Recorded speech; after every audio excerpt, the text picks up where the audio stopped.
In the late 1960s, Glasgow, Scotland's largest city, was gripped by fear due to a mysterious killer known as Biblical John. Why was the maniac given this nickname? And where did he find his victims? During the evenings in the 1960s, the Barrowland Ballroom Dance Club was alive with music and bright lights. From university students to families with children, people flocked to dance and seek adventures in Scotland's capital.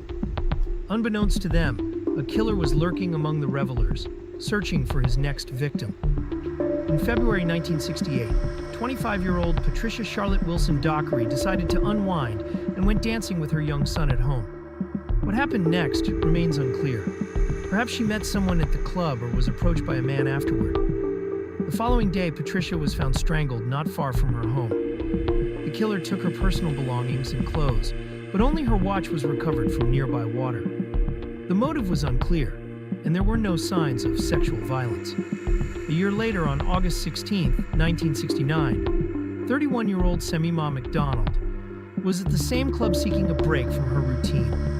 Witnesses reported that she spent the entire evening with a tall, short-haired brunette who loudly recited biblical quotes.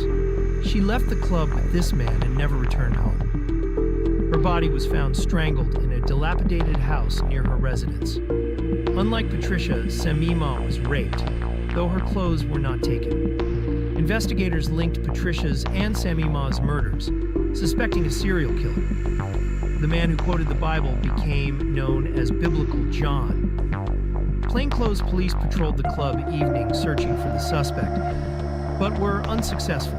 On October 30th, 1969, Helen Paddock and her sister visited the same club, where they met two men named John. After dancing, Helen continued with one John, who spoke about Moses and quoted scriptures in the taxi. The next day, Helen was found strangled in her yard, showing signs of sexual violence. Her sister provided a detailed description of the suspect: tall, short-haired, with dirty hands, and a red abrasion under one eye. A composite sketch was created based on witness testimonies. On the night of the murders, a bus driver and conductor saw a man matching the description with dirty hands and a red mark under his eye. After he left the bus, he vanished. The investigation interviewed over 7,000 people.